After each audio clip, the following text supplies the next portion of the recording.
Japanese Prime Minister infuriated by journalist beheading, vows to hold ISIS responsible. Japanese Prime Minister Shinzo Abe said Sunday he is infuriated by the purported beheading of journalist Kenji Goto by the Islamic State group and vowed to hold the terror group responsible.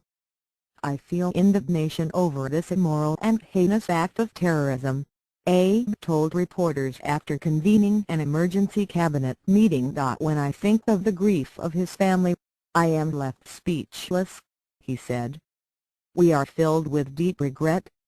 Japan ordered heightened security precautions Sunday and said it would persist with its non-military support for fighting terrorism.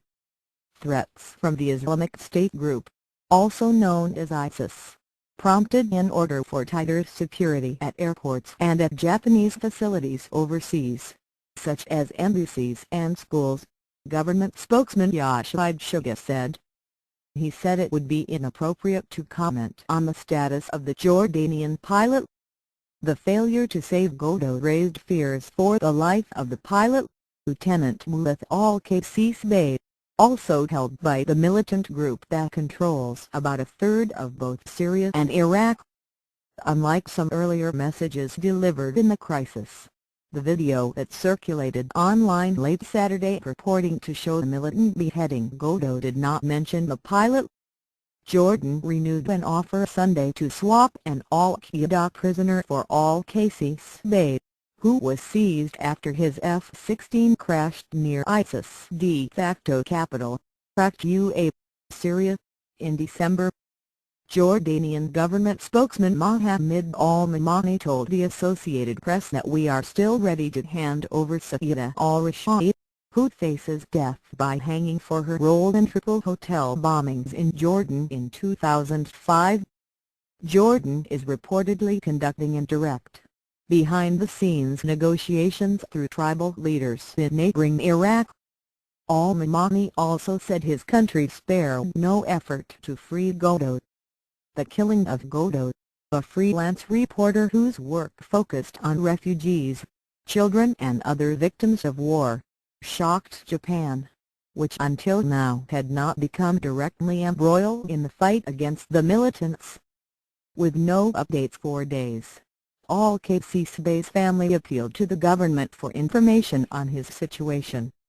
But for Goto's family and friends, the beheading shattered any hopes for his rescue. "Kenji has died, and my heart is broken. Facing such a tragic death, I'm just speechless," Goto's mother Junko Ichido told reporters.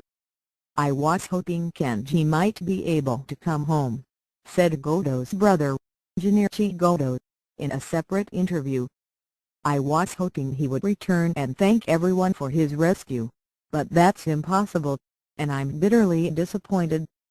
According to his friends and family, Goto traveled to Syria in late October to try to save Yuna Yukata, 42, who was taken hostage in August and who was shown as purportedly killed in an earlier video. "He was kind and he was brave," said Yukawa's father Shoichi. "He tried to save my son.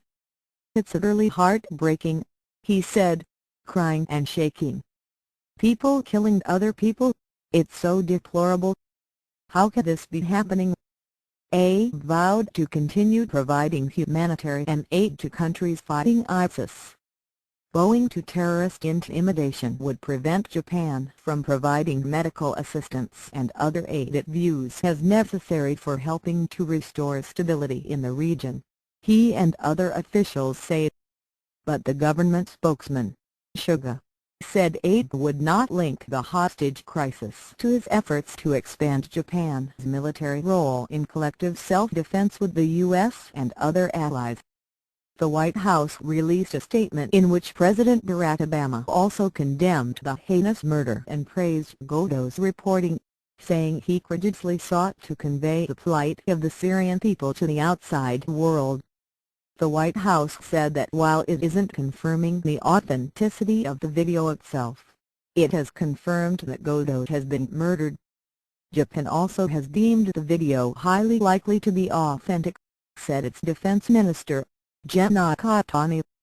highlighted by militant sympathizers on social media sites. The video bore the symbol of the Islamic State group's Al-Furqan media arm. In Jordan late Saturday night, relatives and supporters of al-Qaisi Abe held a candlelit vigil inside the family home in Karak, his hometown in southern Jordan.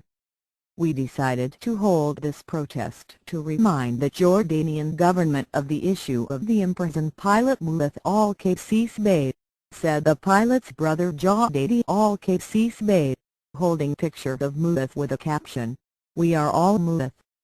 Al-Qaisi Abe's uncle, Yasin Rashdi, said the family just wants to be kept informed. "We want to know how the negotiations are going in a positive direction or not. And we want the family to be involved in the course of negotiations," he said. Jordan and Japan reportedly conducted indirect negotiations with the militants through Iraqi tribal leaders, but late on Friday the Japanese envoy sent to Amman to work on the hostage crisis reported a deadlock in those efforts. The hostage drama began more than a week ago when the militants threatened to kill Goto and Yukawa in 72 hours unless Japan paid $200 million.